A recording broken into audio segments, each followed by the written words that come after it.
किसी गांव में एक बूढ़ा व्यक्ति अपने बेटे और बहू के साथ रहता था।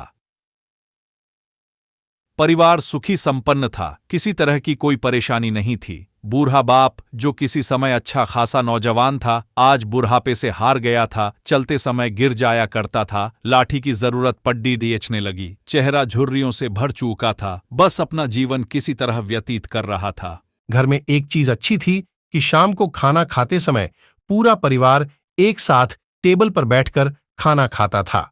एक दिन ऐसे ही शाम को जब सारे लोग खाना खाने बैठे, बेटा ऑफिस से आया था, भूख ज्यादा थी सो जल्दी से खाना खाने बैठ गया और साथ में बहू और उसका एक बेटा भी खाने लगे। बूढ़े हाथ जैसे ही थाली उठाने को हुए, थाली हाथ से छिटक गई, थोड़ी दाल टेबल पे गिर गई। बहू बेटे ने घृणा दृष्टि से पिता की ओर देखा और फिर से अपना खाने में लग गए। बूढ़े पिता ने जैसे ही अपने हिलते हाथों से खाना खाना शुरू किया तो खाना कभी कपड्ढों पे गिरता, कभी जमीन पर। बहू चिढ़ते हुए कहा, हे राम, कितनी गंदी तरह से खाते हैं, मन करता है इनकी थाली किसी अलग कोने में लगवा देते हैं। बेटे ने भी ऐसे सिर हिलाया जैसे पत्नी की बात से सहमत हो। उनका बेटा यह सब मासूमियत से देख रहा था। अगले दिन पिता की थाली उस टेबल से हटाकर एक कोने में लगवा दी गई।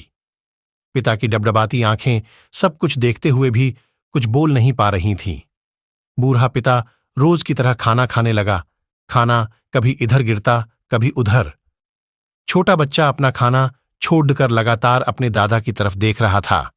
मां ने पूछा, क्या हुआ बेटे, तुम दादाजी की तरफ क्या देख रहे हो और खाना क्यों नहीं खा रहे? बच्चा बद्धी मासूमियत से बोला, मां, मैं सीख रहा हूं कि वृद्धों के साथ कैसा व्यवहार करना चाहिए।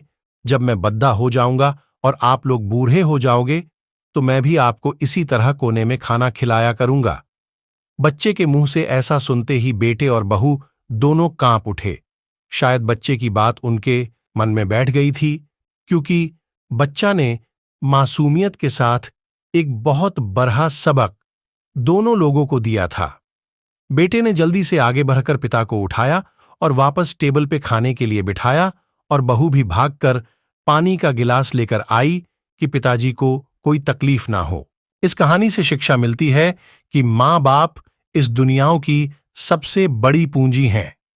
आप समाज में कितनी भी इज्जत कमा लें या कितना भी धन इकट्ठा कर लें, लेकिन माँ बाप से बड़ा धन इस दुनिया में कोई नहीं है।